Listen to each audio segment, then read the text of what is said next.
Kryeministri Edi Rama ka prezantuar programin e ri kombëtar Rilindja Urbane 2.0, i cili parashikon një fond prej 1.5 miliard eurosh për vijimin e transformimit të qyteteve dhe hapësirave publike në Shqipëri.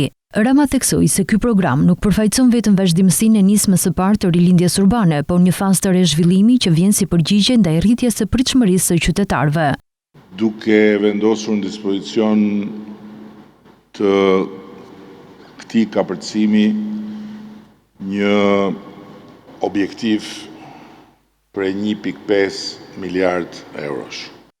Kryeministri u shpreh se Rilindja Urbane 2.0 do të jetë një nga instrumentet kryesor për të përballuar këtë fazë të rezhvillimi, duke shtuar se programi i parë ka përmbushur funksionin e tij dhe se tashmë synimi i shkalimit në një nivel tjetër të transformimit urban në të gjithë vendin. Dhe kjo nuk është mosmirnjohje, është pritshmëri për standarde të tjera. Programi është një nga instrumentat që e adreson këtë fazë të re, duke u nisur nga prezumimi që rilindja urbane që ne njohim e ka kryer funksionin e saj. Ministri i Pushtetit Vendor Ervin Demo prezantoi disa prej projekteve që pritet të zbatohen në territor. Në kuadër të paketës së re të mbështetjes, synohet krijimi 70 muzeve bashkiak të fokusuar te tradita dhe identiteti lokal. Demo bëri të ditur gjithashtu se një tjetër prioritet do të jetë zgjidhja problematikës së parkimit në qytete, për të cilën parashikohet një investim prej 120 milion eurosh. Kemi 125 ide të reja, të cilat kanë ardhur pikërisht nga bashkitë e vendit. Janë 22 projekte konkrete të cilat tashmë janë gati që të marrin jetë. I cili është strukturor në shumë bashkitë e vendit, që është menaxhimi i parkimeve. Bashkitë sot, me ndërhyrjet që do bëjnë në kuadrin ligjor, duhet ta kenë fleksibilitetin e duhur, që sidomos në projekte të cilat gjenerojnë të ardhura, që vetë financojnë financimin që bashkitë mund marrin nga bankat e nivelit 2.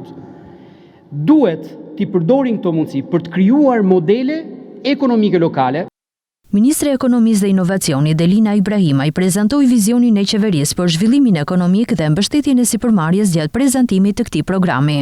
Nëpërmjet këtij programi ne do të arrijmë që të aktivizojmë mundësi, asete, kapitale të cilat janë aty dhe janë të pashfrytzuara, që mund të japen më shumë mundësi, jo vetëm për bashkitë të cilat nëpërmjet këtij programi do të kenë një qasje më të hapur drejt zhvillimit ekonomik dhe drejt gjenerimit të ardhurave, por edhe për bizneset të cilat do të gjejnë një potencial të ri për zhvillimin e tyre.